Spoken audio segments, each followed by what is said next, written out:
Irosotsika vetrany ary ny anjindiny-baovao amin'izao alina izao mpianatra miisa 110 no efa nisitraka ny vantsim-pianarana omaly ary 2 sy 2 alina kosa no ahazo andro izany androany eny amin'ny Université d'Antananarivo raha nambarany tale generalin'ny posta tamin'ity androany ity raha toa ka 727 ny mpianatra tokony hisitraka ny vantsim-pianarana sy fampitaovana omaly dia 110 ihany izany no ny fahatapahany jiro teny an-toerana raha ny nambarany tale generalin'ny posta malagasy mbola itoy hatramin'ny sabotsy ny fizarana ny vantsim-pianarana ho an'ireo mpianatra izay tsy mbola nisitraka izany amin'ny alalan'ny posta money mifanaraka amin'ny fampitoviana nomerika na ny digitalisation raha ny fanazavana izay nangon'ny Rinasora Manambohitra sy Yves Rasata.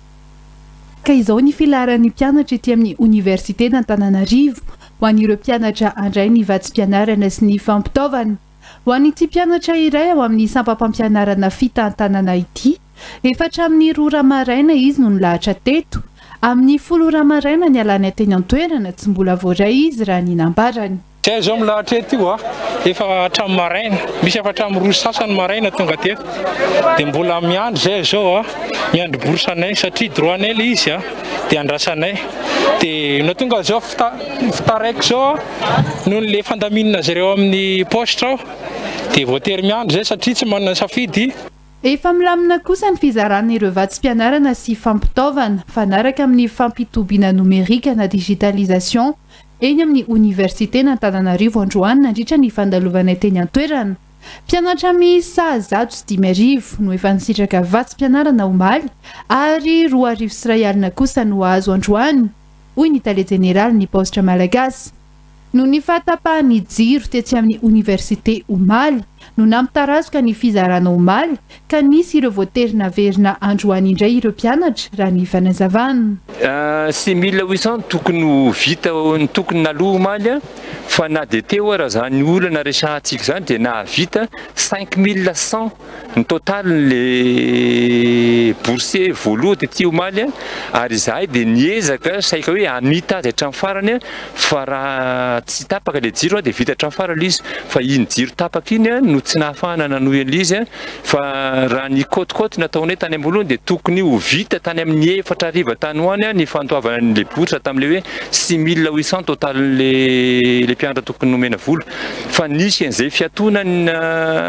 nandritsy ny adiny 2 zay zany totaly dia zay no tsy nahavitana azy hatramin'ny farany fa raha ohatra ka nilamina ohatrany tamin'ny maraina ny fantoavana an'le bourse tetỳ dia vita soma tsara tamin'ny 4 farafatarany tany amin'ny 5 ariva tokony vita ny lamina tsara le izy fa io moa zany tsy fantatra hoe inona ny antony napikorotana le ankizy le tao ivelany tao izay koa ny tsara ho marina fa ny any anaty Facebook mantsy dia hoe ny poste malagasy no ohatrany hoe voatsiny aleo marina tsara fa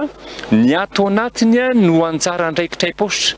ny mandoa ny bourse no anjara andraikitray tsy andraikitray ny mandamina an'le mpianatra any ivelany anjara ny université zay